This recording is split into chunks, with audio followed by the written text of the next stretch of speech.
ആരോഗ്യപൂർണമായ സ്ത്രീ ജീവിതത്തിന്. ആയുർവേദ വകുപ്പും റേഡിയോ മാറ്റുലിയും സംയുക്തമായി അവതരിപ്പിക്കുന്ന ആരോഗ്യ ബോധവൽക്കരണ പരിപാടി.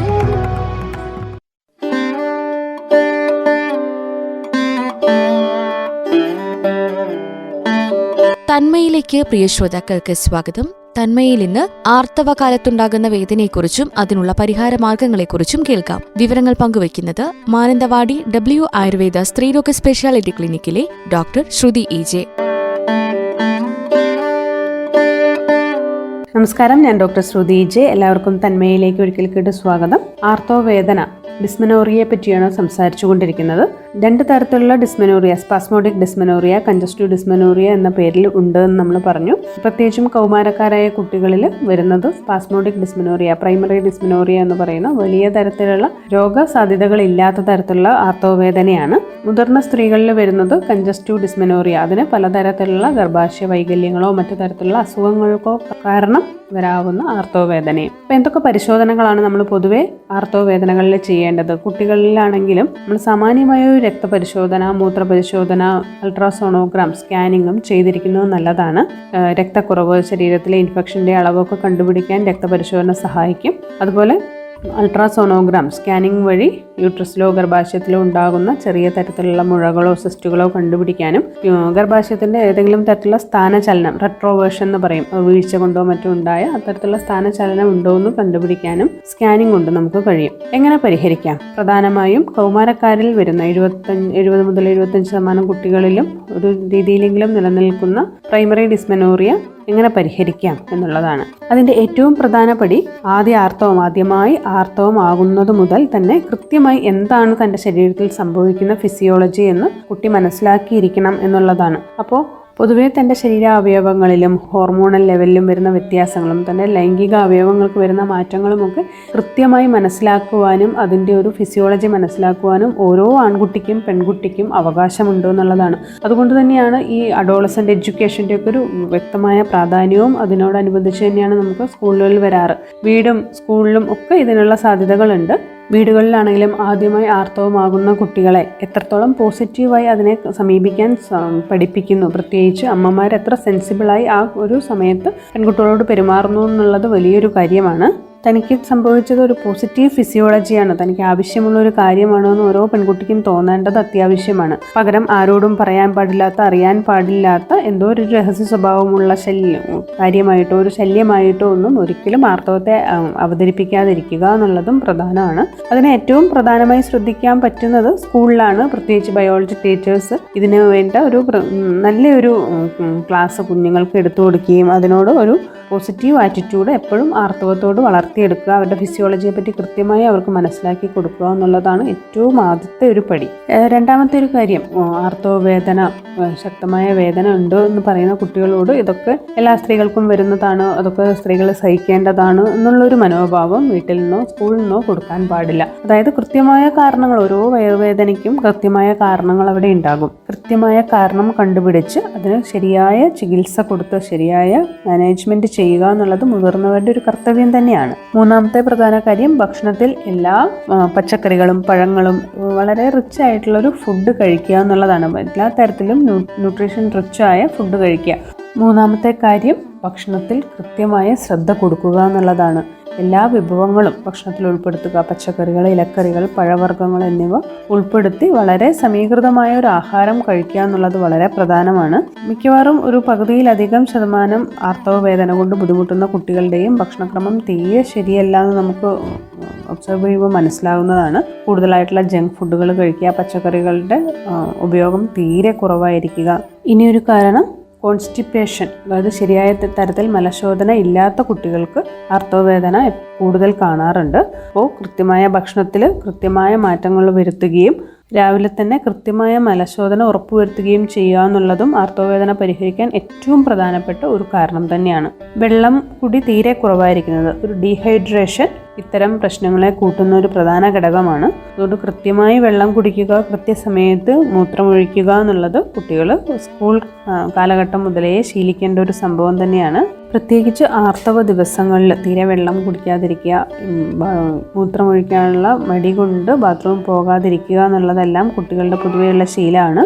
അതുപോലെ കൃത്യമായ ശാരീരിക വ്യായാമം ശ്രദ്ധിക്കുക എന്നുള്ളത് പ്രധാനമാണ്. കൃത്യമായ physical exercise, dance, yoga, cycling പോലെയുള്ള കൃത്യമായ ഒരു ഫിസിക്കൽ ആക്ടിവിറ്റി ഉൾപ്പെടുത്തുന്ന കുട്ടികളിൽ ഒരു മാസം കൊണ്ട് തന്നെ 50% ആർത്തവ വേദന കുറയുന്നതായിട്ട് നമുക്ക് കാണാറുണ്ട്. അപ്പോൾ അത് വളരെ ഒരു പ്രധാനപ്പെട്ട ഒരു കാര്യമാണ്. തുടർച്ചയായുള്ള ഇരിപ്പും വ്യായാമക്കുറവുമെല്ലാം ആർത്തവ വേദനയ്ക്ക് പ്രധാന കാരണമാകുന്ന ശീലങ്ങളാണ്. അതുപോലെ വിശപ്പില്ലാത്ത കുട്ടികളിൽ, രക്തക്കുറവുള്ള കുട്ടികൾക്കൊക്കെ അതിനനുസരിച്ചുള്ള ഒരു പരിഹാരം കാണുക എന്നുള്ളതും പ്രധാനമാണ്.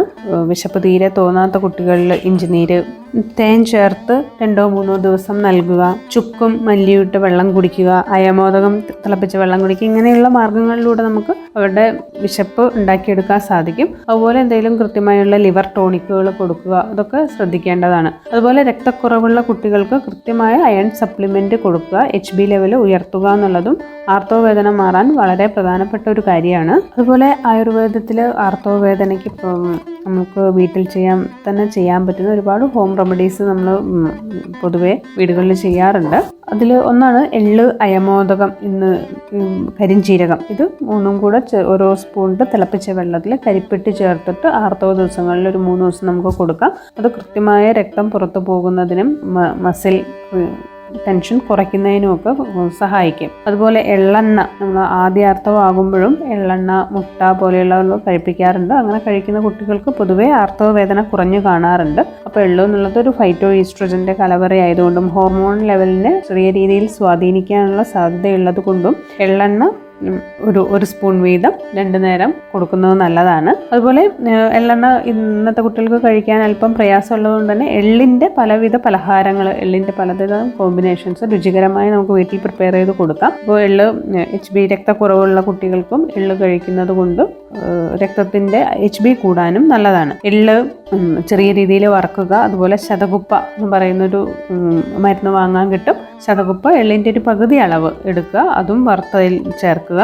ജീരകം അല്പം ചേർക്കുക. കൊപ്ര, നല്ല ഉണങ്ങിയ കൊപ്ര ഉണ്ടെങ്കിൽ കൊപ്ര ചേർക്കുക. വേണമെങ്കിൽ കുറച്ച് അരിപ്പൊടിയും കൂടെ ചേർത്ത് നമുക്ക് കരിപ്പെട്ടി ചേർത്ത് ഇതൊരു ലഡു പോലെ, എള്ളുണ്ട പോലെ ഒരു ആക്കി വെക്കുകയാണെങ്കിൽ ഒരു 10-21 ദിവസം കുട്ടികൾക്ക് അത് സ്ഥിരമായിട്ട് രാവിലെയും വൈകുന്നേരം കഴിക്കാൻ കൊടുക്കുക. അത് കുഞ്ഞുങ്ങളുടെ രക്തക്കുറവ് പരിഹരിക്കാനും വിശപ്പുണ്ടാക്കാനും ആർത്തവ വേദന പരിഹരിക്കാനും നല്ല ഒരു രുചികരമായ ഒരു മരുന്നാണ്. അതുപോലെ പ്രധാനപ്പെട്ട ഒന്നാണ് നെയ്യിൻ്റെ ഉപയോഗം. കുട്ടികളിൽ വളരെയേറെ ഗുണം ചെയ്യുന്ന ഒന്നാണ്.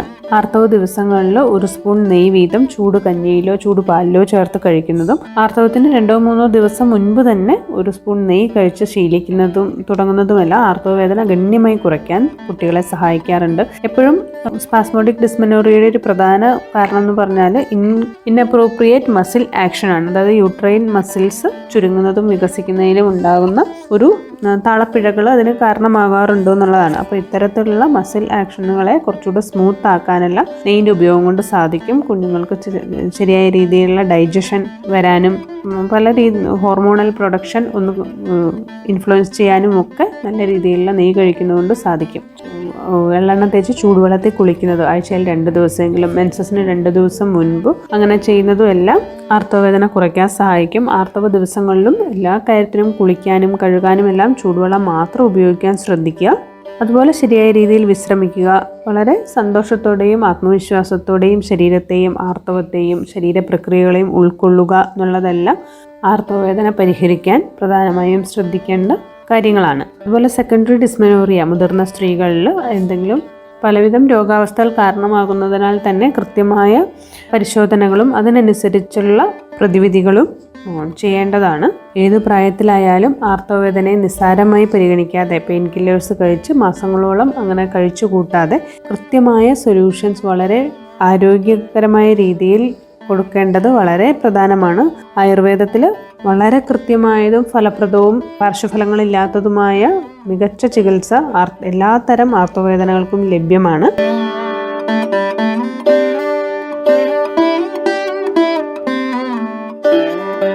തന്മയിൽ എന്ന ശ്രോതാക്കൾ കേട്ടത് ആർത്തവകാല വേദനയെക്കുറിച്ചും അത് പരിഹരിക്കാനുള്ള മാർഗങ്ങളെക്കുറിച്ചുമാണ്. വിവരങ്ങൾ പങ്കുവച്ചത് മാനന്തവാടി ഡബ്ല്യു ആയുർവേദ സ്ത്രീരോഗ സ്പെഷ്യാലിറ്റി ക്ലിനിക്കിലെ ഡോക്ടർ ശ്രുതി EJ.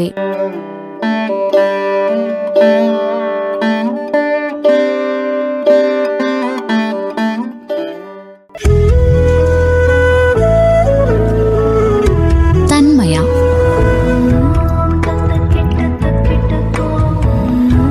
ആരോഗ്യപൂർണമായ സ്ത്രീ ജീവിതത്തിന് ആയുർവേദ വകുപ്പും റേഡിയോ മാറ്റുലിയും സംയുക്തമായി അവതരിപ്പിക്കുന്ന ആരോഗ്യ ബോധവൽക്കരണ പരിപാടി.